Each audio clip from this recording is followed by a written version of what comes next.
आपका निशानेबाज में और मैं हूं आपके साथ रिया। रीवा यानी विंध्य की धरती, जहां पहली बार इतिहास लिखने जा रहा है आसमान। आज वो पल आ गया है जिसका इंतजार हर रीवा वासी को बरसों से था। रीवा एयरपोर्ट पर पहली बार 72 सीटर विमान ATR 72 लैंड करने जा रहा है। ये सिर्फ एक ट्रायल नहीं बल्कि पूरे विंध्य के सपनों को पंख देने वाला दिन है।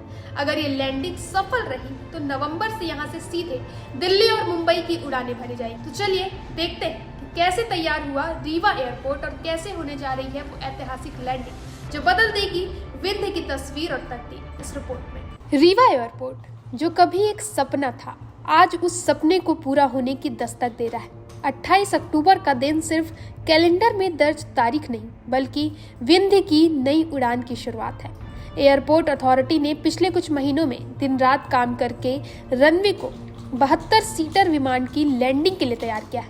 यह विमान अलायंस एयरलाइंस का ATR 72 मॉडल है, जिसे भारत के छोटे एयरपोर्ट्स पर भी ऑपरेट करने के लिए डिजाइन किया गया है। इस विमान की खासियत है कि ये कम रनवे स्पेस में भी स्मूथ टेक ऑफ और लैंडिंग कर सकता है। रीवा एयरपोर्ट का ये ट्रायल सिर्फ एक उड़ान नहीं बल्कि विंध्य की 40 लाख से ज्यादा आबादी के लिए कनेक्टिविटी का दरवाजा खोलने वाला कदम है। पहले यहाँ केवल 6 और 12 सीटर विमानों ने ट्रायल उड़ानें भरी थी, लेकिन 72 सीटर विमान का उतरना इसका विस्तार और व्यावसायिक संभावनाओं की मंजिल दिखाता है। एयरपोर्ट प्रबंधन के मुताबिक रनवे की लाइटिंग और सिक्योरिटी सिस्टम को DGCA के स्टैंडर्ड के अनुरूप अपडेट किया गया है। यदि यह ट्रायल सफल रहता है तो नवंबर से अलायंस एयरलाइंस रीवा से दिल्ली, भोपाल और इंदौर के लिए नियमित उड़ानें शुरू करेगी। वहीं जनवरी 2026 से इंडिगो एयरलाइंस भी यहां से अपनी सर्विस शुरू करेगी, जिसमें मुंबई और हैदराबाद जैसे बड़े शहरों के लिए सीधी उड़ान होगी। रीवा के इस एयरपोर्ट का नाम विंध्य एयर लिंक प्रोजेक्ट के तहत भी चर्चा में है, जो केंद्र सरकार की उड़ान योजना का हिस्सा है। उड़ान यानी उड़े देश का आम नागरिक। इसी सोच के साथ छोटे शहरों को बड़े मेट्रो से जोड़ने का प्रयास किया जा रहा है। इस लैंडिंग की तैयारी के दौरान एयरपोर्ट अथॉरिटी ऑफ इंडिया की टीम ने कई बार मुआयना किया। सुरक्षा मानकों की जांच के साथ साथ एप्रन एरिया, कंट्रोल टावर और नेविगेशन सिस्टम को भी रेस्क्यू किया गया। यहाँ तक कि रनवे की लंबाई को 1800 मीटर तक बढ़ाया गया ताकि 72 सीटर विमान को पर्याप्त स्पेस मिल सके। रीवा के लोग इस लैंडिंग को त्योहार की तरह मना रहे हैं। स्थानीय स्कूलों, कॉलेजों, व्यापारिक संगठनों से लेकर आम नागरिकों तक में उत्साह है। विंध्य के इतिहास में यह पहली बार होगा जब इतने बड़े विमान की गूंज यहाँ के आसमान में सुनाई देगी। रीवा के व्यापारी समुदाय को उम्मीद है कि एयर कनेक्टिविटी बढ़ने से व्यापार, पर्यटन और रोजगार के अवसर कई गुना बढ़ेंगे। विश्व प्रसिद्ध व्हाइट टाइगर सफारी, गोविंदगढ़ किला, केवट घाट और भूली भटियारी फोर्ट जैसे पर्यटक स्थल अब सीधे हवाई मार्ग से पहुंच में आएंगे। रीवा का हवाई नक्शे पर दर्ज होना मध्य भारत के लिए एक मील का पत्थर है। इस लैंडिंग के दौरान 40 से ज्यादा टेक्निकल एक्सपर्ट, DGCA अधिकारी और स्थानीय प्रशासन के सदस्य मौजूद रहेंगे।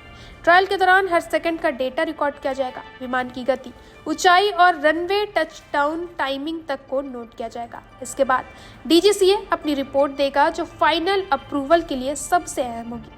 रीवा के सांसद और स्थानीय जनप्रतिनिधि इसके विंध्य का स्वर्ण युग कह रहे हैं। उनका कहना है कि इस एयरपोर्ट के चालू हो जाने से रीवा अब सिर्फ एक जिला नहीं रहेगा बल्कि मध्य भारत का एविएशन हब बन जाएगा। रीवा, सीधी, सतना, शहडोल, उमरिया, सिंगरौली जैसे आसपास के जिलों के लोगों को अब ट्रेनों और बसों में 15 से 18 घंटे का सफर नहीं करना पड़ेगा। रीवा के इस एयरपोर्ट से पहली व्यावसायिक उड़ान के टिकट बुकिंग की प्रक्रिया जैसे ही DGCA की अनुमति मिल जाएगी शुरू हो जाएगी। फिलहाल एयरपोर्ट स्टाफ के लिए ट्रायल ट्रेनिंग और ग्राउंड ऑपरेशन सर्टिफिकेशन चल रहा है। अगले 10 दिन में यह सभी चरण पूरे हो जाएंगे। इतिहास के पन्नों में आज का दिन दर्ज होगा जब विंध्य ने उड़ान भरी। जहां कभी लोगों ने रेलवे के विस्तार को क्रांति कहा था, अब वही हवाई कनेक्टिविटी नया अध्याय लिख रही है। रीवा का सपना अब उड़ने को तैयार है। 72 सीटें सिर्फ यात्रियों की नहीं बल्कि 72 नई संभावनाओं की सीटें हैं। आज रीवा की मिट्टी ने आसमान को छू लिया। ये सिर्फ एक ट्रायल नहीं बल्कि उन करोड़ों सपनों का साकार होना है जो सालों से उड़ान की उम्मीद लगाए बैठे थे। अब रीवा से दिल्ली और मुंबई की दूरी सिर्फ घंटों की बात रह जाएगी। अगर ये ट्रायल सफल रहा तो समझ लीजिए विंध्य की उड़ान अब कभी नहीं रुकेगी। फिलहाल के इतना ही, बने रहे निशानेबाज पर।